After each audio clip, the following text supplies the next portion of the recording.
Soledad en el camino espiritual. El camino espiritual no es algo divertido, así que es preferible no adentrarse en él. Sin embargo, si uno se empeña en recorrerlo, entonces que lo siga hasta el final, porque si empieza a avanzar y luego lo deja, sentirá que el trabajo interrumpido lo persigue. Como dice Suzuki Roshi en Mente Zen, Mente de Principiante, andar por el camino es como subirse a un tren del que ya no se puede bajar nunca. Uno sigue y sigue y sigue. Pronunciar el voto del Bodhisattva significa aceptar el camino. Según las escrituras del Mahayana, sería como plantar un árbol, en el sentido de que implica un crecimiento constante, lo que puede ser terriblemente doloroso porque a veces tratamos de apartarnos del camino. Comprometernos a fondo en el camino es algo que no queremos hacer realmente, pues nos toca muy adentro en el corazón y no somos capaces de confiar en él. La vida se vuelve demasiado penetrante, demasiado desnuda, demasiado evidente. Entonces tratamos de escapar, pero el intento de evasión es doloroso y el dolor a su vez se convierte en inspiración para seguir en el camino. En realidad, el proceso creativo del camino incluye todos nuestros reveses y padecimientos.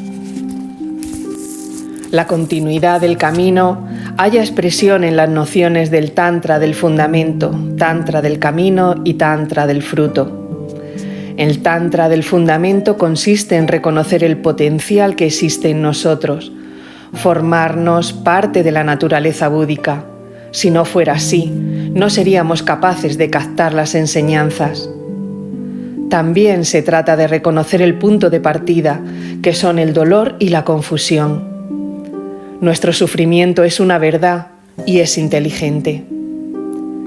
En el Tantra del camino, cultivamos una actitud de riqueza y generosidad, que ve la confusión y el dolor como fuentes de inspiración o recursos de gran valor. Reconocemos, además, que somos personas inteligentes y valientes, que pueden asumir su soledad fundamental.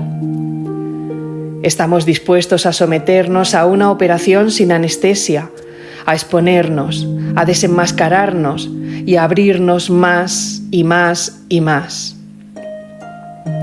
Estamos dispuestos a estar completamente solos. Aceptamos ser personas solitarias que renuncian a la compañía de su propia sombra, del comentarista que nos persigue y observa a las 24 horas del día, del observador.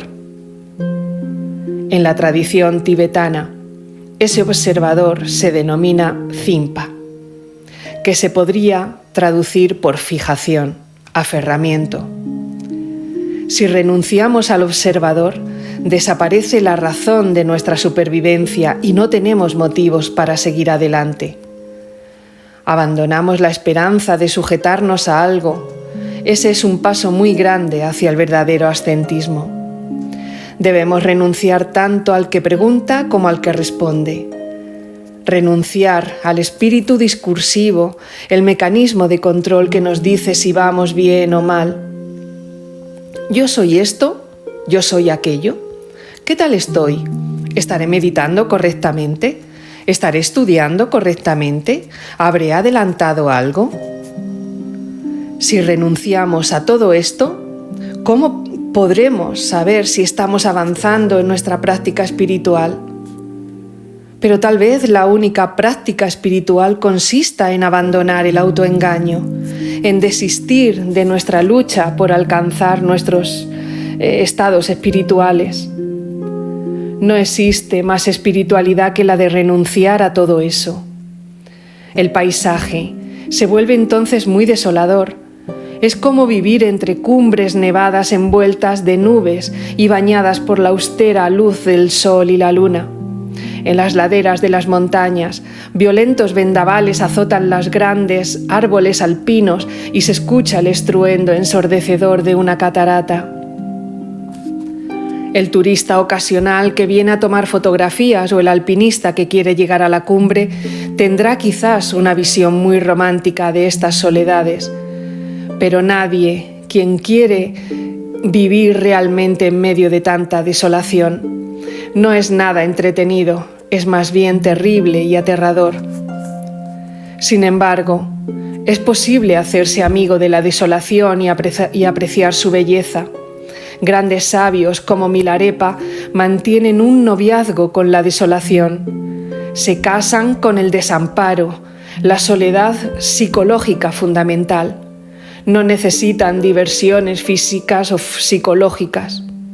La soledad se convierte en compañera, en consorte espiritual, en ser parte de su ser.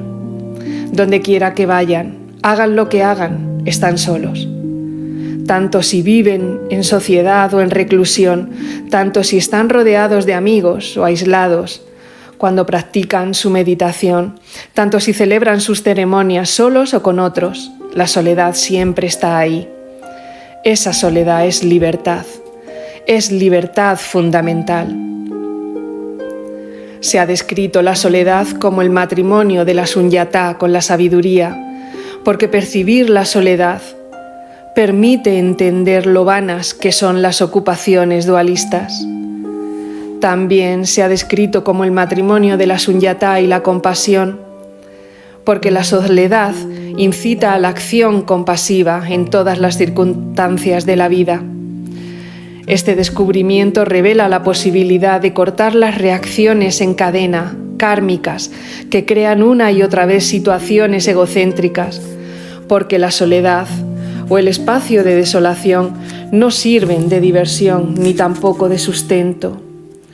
El ascetismo absoluto para formar parte de nuestra naturaleza básica. Nos damos cuenta de lo mucho que nos alimentan y entretienen las ocupaciones sansáricas. El hecho mismo de descubrir las ocupaciones sansáricas son como juegos, equivale a la ausencia de fijación dualista al nirvana. A partir de ese momento, la búsqueda del nirvana se vuelve redundante. En resumen, al principio del camino aceptamos nuestras cualidades básicas, lo que corresponde al tantra del fundamento. Luego andamos por el camino, que puede ser frío o caliente, agradable o doloroso. Finalmente, en el tantra del fruto, que va más allá de lo que hemos descrito, descubrimos nuestra naturaleza fundamental. Desde el punto de vista budista, el camino espiritual es un proceso orgánico de crecimiento natural. Reconocer la base tal como es, reconocer el caos del camino y reconocer el aspecto colorido de la fructificación. El proceso es una odisea sin fin, y al llegar a la realización no nos detenemos, sino que seguimos en una incesante manifestación de actividad búdica.